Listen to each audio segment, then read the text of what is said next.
isu semasa. Boleh tuan ya? Tapi sebenarnya isu ni dah lama, cuma dia berulang-ulang. Kalau nak diberi tajuk macam, tajuk dia kenapa salahkan musuh.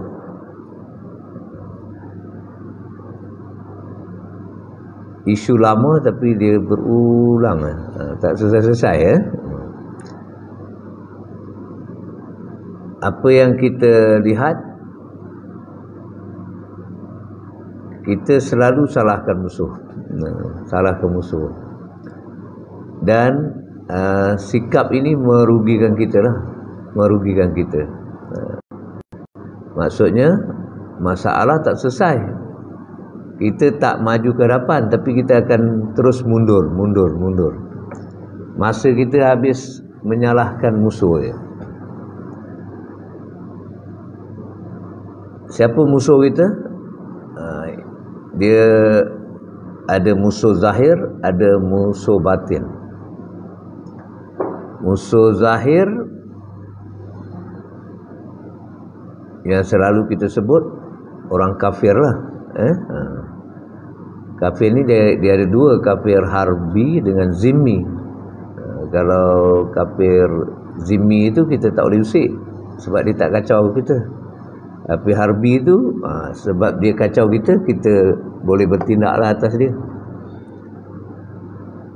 Kemudian musuh kedua orang munafik. Orang munafik ni zaman Rasulullah pun dah ada. Dia zahir, dia menzahirkan Islam, tapi yang tersembunyi dalam diri dia tu sebenarnya dia kufur. Dia kufur. Dan orang munafik ni kalau zaman Rasulullah biar je. Ada yang semayang belakang Rasulullah pun, Rasulullah tahu dia tu munafik. Dan musuh yang ketiga ialah orang mukmin yang asi, orang mukmin yang dia buat dosa. Dia Islam, dia syahadah, dia tak nafikan apa-apa tentang Islam, cuma dia masih buat dosa. Misalnya dia tak sembahyang kan, dia tak tutup aurat. Tu derhaka, mukmin yang durhaka. Baik. Kemudian dua musuh yang batin ni, nafsu dengan syaitan. Nafsu tu pada diri kita lah. Nafsu apa? Nafsu amarah, nafsu lawamah, nafsu mulhamah. Tu kena diatasi sehingga kita dapat nafsu mutmainnah, baru selamat. Dua lagi nafsu tu tak capai kita. Nafsu kamilah dan radiyah tak capai kita. Itu nafsu para nabi dan rasul. Kemudian syaitan. Kalau nafsu ni kita dah dapat uruskan, syaitan tak ada ruang. Baik, ini secara ringkas musuh kita lah. Dan mengapa kita duk salahkan mereka? Logiknya macam ni. Kalau tentera dia faham sangat ni lah. Pergi perang, yang kita nak perangi tu musuh tembak kita, mengapa tembak? Apa tembak aku? Katalah pergi, dulu dekat Tanah Melayu ni banyak komunis kan, masuk hutan berperang, nak perang komunis tu. Kalau komunis nampak kita, komunis tembak atau dia serang hendap. Tiba kita bukan buat benda yang sepatutnya kita marah. Woi, asal tembak aku? Kau tak ada kerja lain ke? Musuh tu pun ketawa atau tepuk dahi dia pasti. Apa hal ni? Aku tahu ni komando ni, apa pasal dia marah pula aku tembak dia? Patut kita tak sibuk marahkan dia. Itu memang kerja dia. Kerja musuh. Kalau dalam peperangan ni, kalau kita dulu di Malaysia ni, di Tanah Melayu berhadapan dengan komunis, memang kerja komunis nak tembak kita. Nak tembak kita, nak bunuh kita. Kenapa duk sibuk salahkan dia? Sepatutnya buat apa yang? Perkemahkan diri kita supaya kita boleh berhadapan dengan dia. Dan kalau patut kita tembak dia, kita tembak dia. Kalau patut kita bunuh dia, kita bunuh lah dia. Tak payah bising kata, aku nak tembak kau ni, aku nak bunuh kau ni. Macam musuh lah. Mana dia ada apa warning-warning kita. Tiba-tiba kita tahu kita kena serang lah. Kita kena serang lah. Tapi kita tu kita salahkan orang kafir, kita duk salahkan orang munafik, kita duk salahkan orang mukmin yang durhaka ni, kita duk salahkan nafsu kita duk salahkan syaitan. Jadi sepatutnya yang kita buat secara ringkasnya, kita perkemahkan diri kita, dan insya-Allah kita perkemaskan rohaniah kita lah. Kita perkemahkan rohaniah kita, insya-Allah 5 musuh ni mudah untuk kita hadapi. Dan dia punya sifirnya, kalau kita kalahkan nafsu batin tadi, nafsu zahir ni senang ya. Kalau kita dapat kalahkan musuh batin kita, iaitu nafsu dan syaitan, yang musuh zahir kita ni senang ya. Nak berhadapan orang kafir ni senang saja. Nak berhadapan dengan orang munafik pun senang saja. Nak berhadapan dengan orang mukmin yang durhaka senang saja.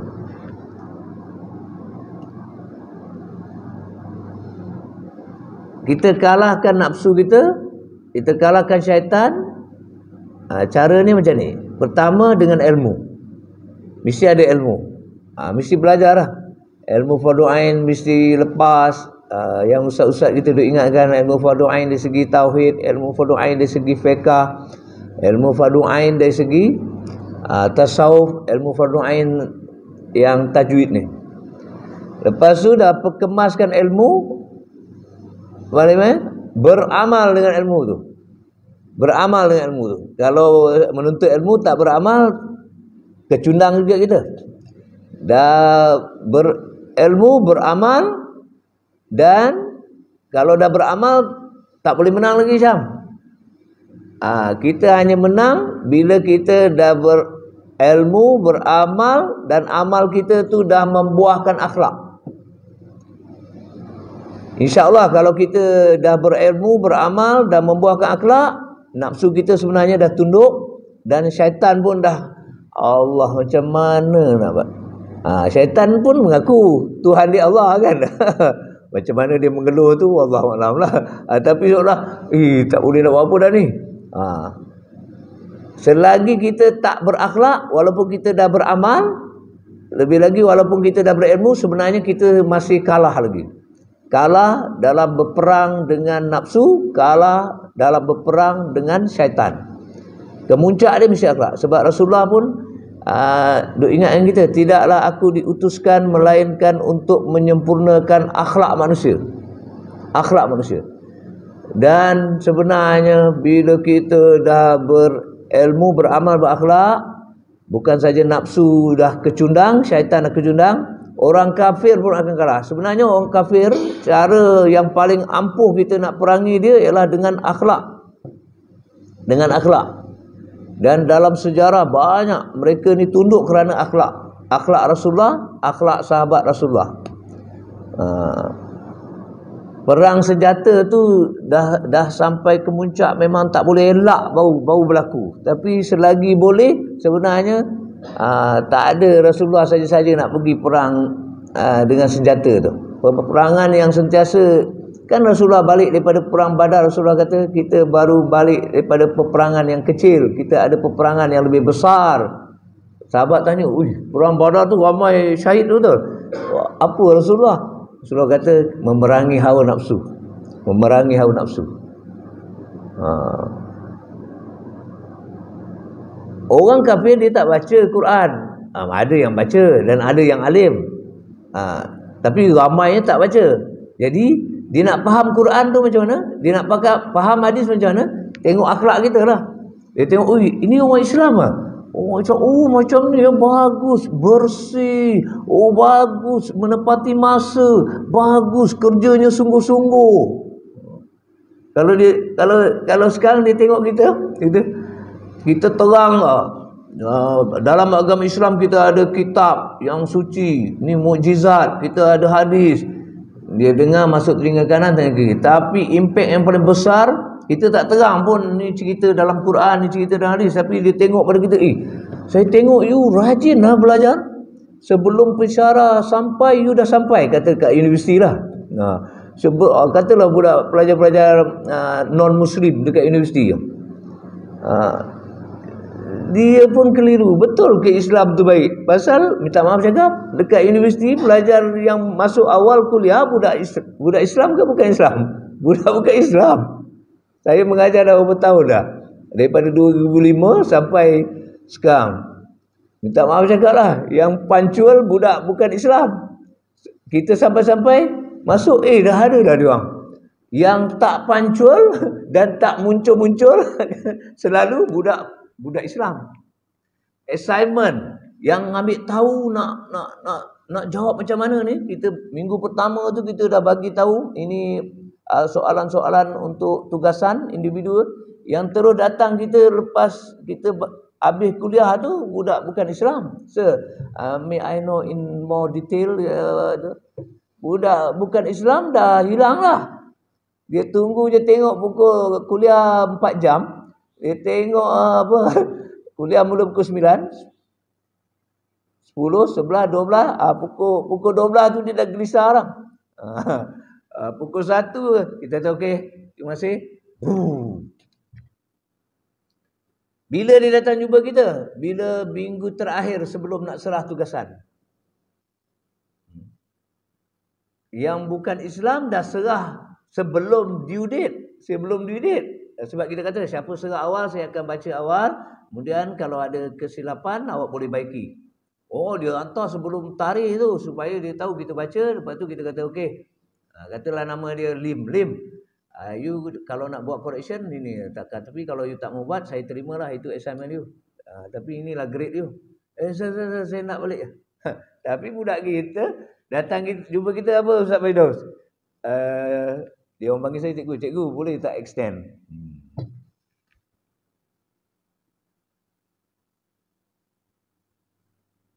Seolah-olah cerita dalam Quran tu ada amalannya ada pada yang bukan Islam, tapi tidak ada kepada yang Islam. Habislah, kan?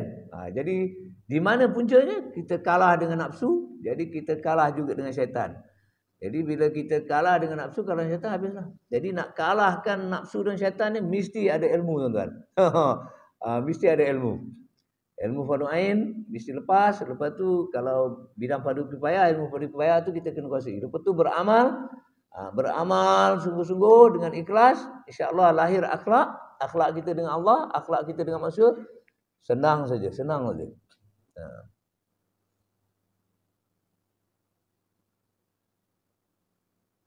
Lagi contoh, kata kan, macam kata, ni taman kita ni, masih dah.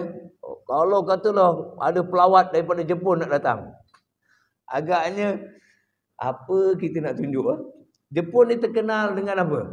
Orang Jepun ni, Ustaz Firdaus, punctuality. Lepas tu kesungguhan dia kerja. Lepas tu tempat dia kemas. Taman dia tu, kalau rumah dia tu macam seolah-olah taman lah secara umumnya Jepun ni. Kalau dia datang kat sini, kita kata Jepun tu nak sampai pukul 9. Kita takut Jepun dah sampai sebelum pukul 9. Yang kita nak menyambut dia tak sampai-sampai. Macam mana dia? Abang Aziz dia pun balik Jepun. Macam mana? Betul? Punctual tak masa dia? Punctual lah. Lepas tu sungguh-sungguh tak ada bekerja. Katanya bos dia pun macam kuli CEO dia tu macam pembantu di pejabat dia. Dia boleh sapu. Tapi CEO kita memang CEO betul. Kan? Fail pun tak bawa. Fail disediakan oleh Setiausaha Mesyuarat. Letak. Bersih. Ya Allah. Kalau Jepun datang agak-agak taman kita boleh okey tak dari segi kebersihan? Dari segi kebersihan. Baris, okey tak taman kita? Kalau kita nak jemput dia masuk rumah, agaknya kemas tak rumah kita? Jepun ni rumahnya kecil je tapi kemas. kat situ sebenarnya ada segala-galanya. Bila buka ada katil, bila buka ni tapi kecil je. Sebab ruang dia terhad. Sebab lagi besar rumah dia tu maknanya orang kaya betul lah. Kalau orang biasa-biasa ni macam kita ni tak mampu. Kalau kat Jepun tak mampu beli rumah semi-D tu. Bukan rumah semi-D, tak mampu beli rumah teres ni sebab mahal. Dia rumah kecil-kecil je.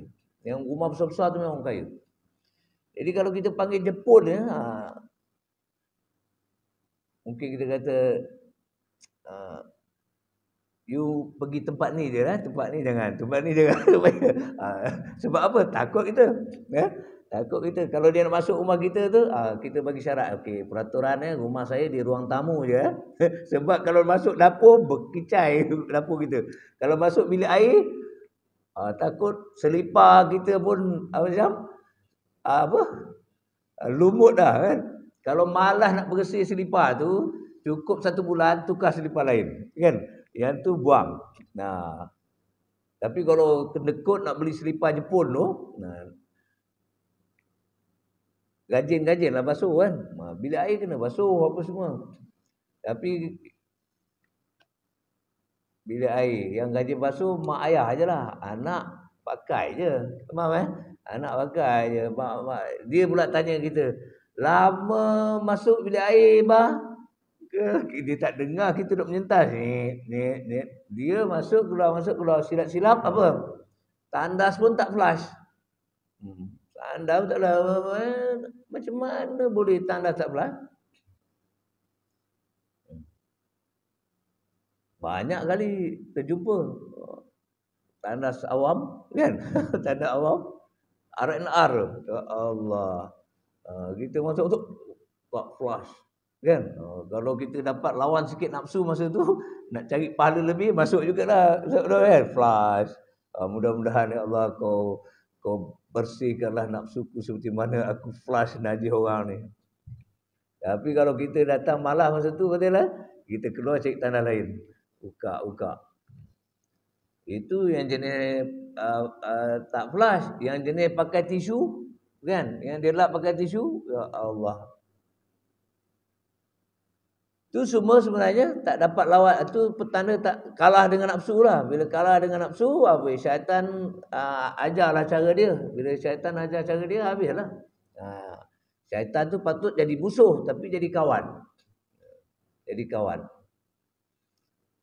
Jadi kalau kita nak berhadapan sebenarnya dengan musuh kita, termasuk kawan-kawan kita, sahabat-sahabat kita di mana saja. Macam kata apa? Macam tengok orang-orang Palestin. Mana dia pernah salahkan orang Zionis serang dia. Cuma dia berhadapan ada lagi. Yang duk salahkan Zionis tu yang kat luar-luar ni, yang bukan Palestin dia. Mengapa Zionis ni duk serang ni? Tapi orang Palestin tu tahu dah memang kerja dia Zionis ni. Dah baca kitab, memang akhir zaman ni memang salah satu petanda Islam nak bangkit semula Syam. Apa yang sedang berlaku ni lah. Dia takkan kesudah ni. Ni tanda Islam nak bangkit semula. Akan berlaku peperangan yang dahsyat di bumi Palestin tu. Di mana akhirnya Islam menang. Jadi orang di Palestin tu faham betul. Sebab ramai ulama kat situ. Wali pun ramai. Kita hadap je. Dengan apa yang kita ada. Macam saya cakap pada bulan lepas. Dengan kekuatan taqwa. Bukan kuah. Orang Palestin tu faham. Nak berhadapan dengan Zionis ni bukan dengan kekuatan kuah. Dia tak heran pun. Kan budak-budak di Palestin tu dengan batu dia baling. Sebab yang penting taqwa. Tengok masa yang luka tu. Nak bedah kepala dia. Obat bius tak ada. Dia buat apa budak tu? Budak lah remaja. Doktor duk bedah ni, duk jahit. Dia baca ayat Quran dia. Obat bius dia baca ayat Quran. Selama tak ada menggigil. Tak ada. Saya duk tengok lah video tu, tengok muka dia. Adalah kerut sikit tapi dia baca Quran dia. Obat bius dia. Kekuatan takwa. Dan kalau kita boleh buat contoh akhir zaman ni, kita contoh mereka lah, orang Palestin. Orang Palestin dia dah berjaya kalahkan nafsu dia. dalam kehidupan dia apa sentiasa dalam keadaan cemas, tapi dia steady je. Semayang tu tak semayang, kita tak cemas pun, tak cemas pun apa-apa, makan cukup saja tapi leka kadang semayang sampai ujung-ujung waktu. Sebab apa? Kalah dengan nafsu lagi. Kalah dengan nafsu. Basuh kereta, orang azan pun tak berhenti juga kan. Lagi apa? Kita buat macam-macam. Saya tak kata orang lah, kadang kita tengah baca buku, asyok baca buku, orang azan tak berhenti juga. Konon tertipu tu. Macam mana bagus pun. Bahkan tengah baca Quran pun orang azan berhenti lah. Tengah baca Quran, orang azan berhenti. Apatah lagi tengah baca buku apa? Buku psikologi ke, buku motivasi ke, novel ke, surat khabar ke, berhentilah. Tengah baca Quran pun berhenti. Tapi semua itu petanda kita kalah dengan nafsu. Itu kata masjid kita, masjid apa? Masjid baru kita kan. Tak penuh lagi kan. Masjid cantik dah. Dulu kita mungkin boleh buat alasan masjid kita tu kat simpang 3 tu dengan tempat parking dia bahaya kan. Tak mau aku pergi masjid tu, bahaya. Sekarang dah selesa. Tapi alhamdulillah sekarang kalau pergi subuh tu dah dua saf juga. Dua saf, satu saf ada 50. 50. Kalau dua saf tu maknanya dekatlah 100 tu. Kan? Yang cantik Syam. Wow, kita tengok satu hari masjid kita atau surau kita ni penuh. Penuh waktu subuh, semua waktu penuh. Dan orang taman kita pun saya tengok ramai semayang kat masjid tu. Kan? Cuma kita ni duduk di taman ni ada tanggungjawab juga untuk mengimarahkan surau ni. Kalau sampai surau kita tak ada orang, dosa kita. Dosa kita. Kan? Sebab dah ada surau. Lain dah tak ada surau kan. Tak ada surau tak apa. Tapi dah ada surau ni, surau tak boleh terus tutup. Mesti ada juga jemaah dekat surau. Jadi siapa pergi masjid tu gila-gila lah kan. Gila-gila. Teringin nak pergi masjid lah, tapi gila-gila. Baru cantik ya. Dam. Sebab apa-apa pun kata kita duduk taman, kita mati ke kenduri kahwin, orang taman juga yang mula-mula sampai. Betul? Bukan orang kat kampung apa air tam pantai tu. Jadi kalau kita tinggalkan terus surau kita ke masjid ya, sampai kat taman pun tak tahu dia ni duduk kat taman lagi ke. Tak pernah nampak pun kat surau. Tu macam dari segi apa hikmah tu tak berapa tepatlah.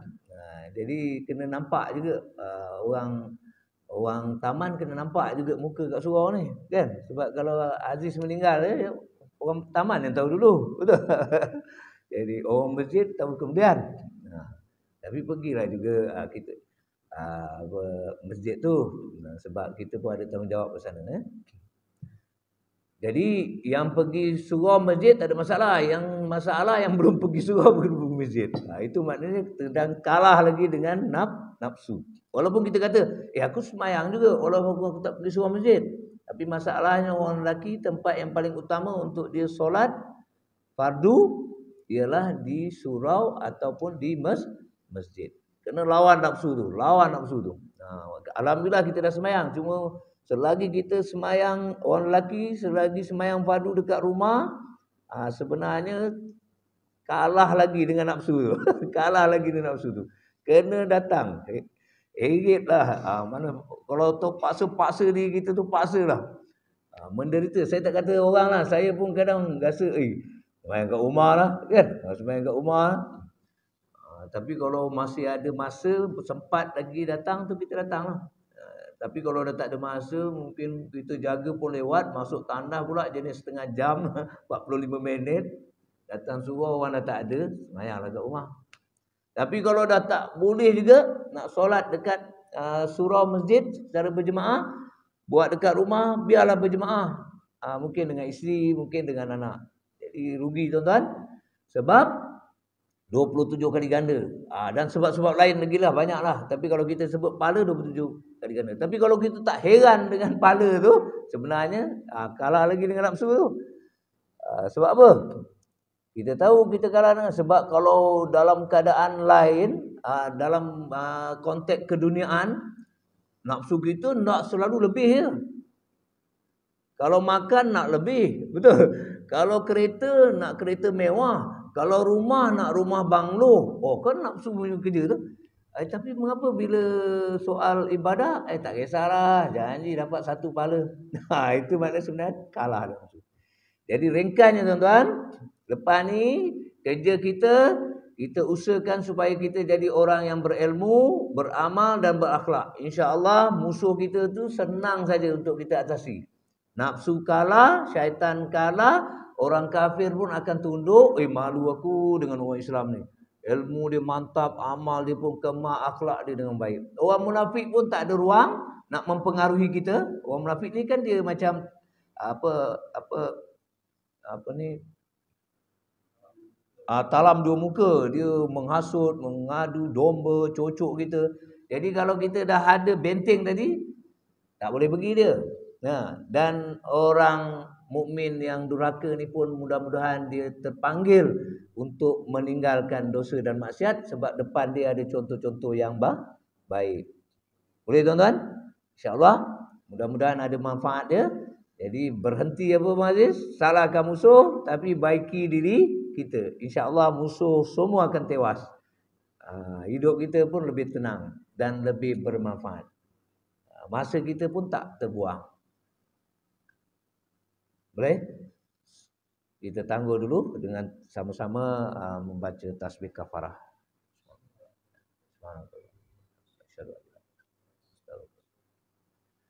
Assalamualaikum warahmatullahi wabarakatuh.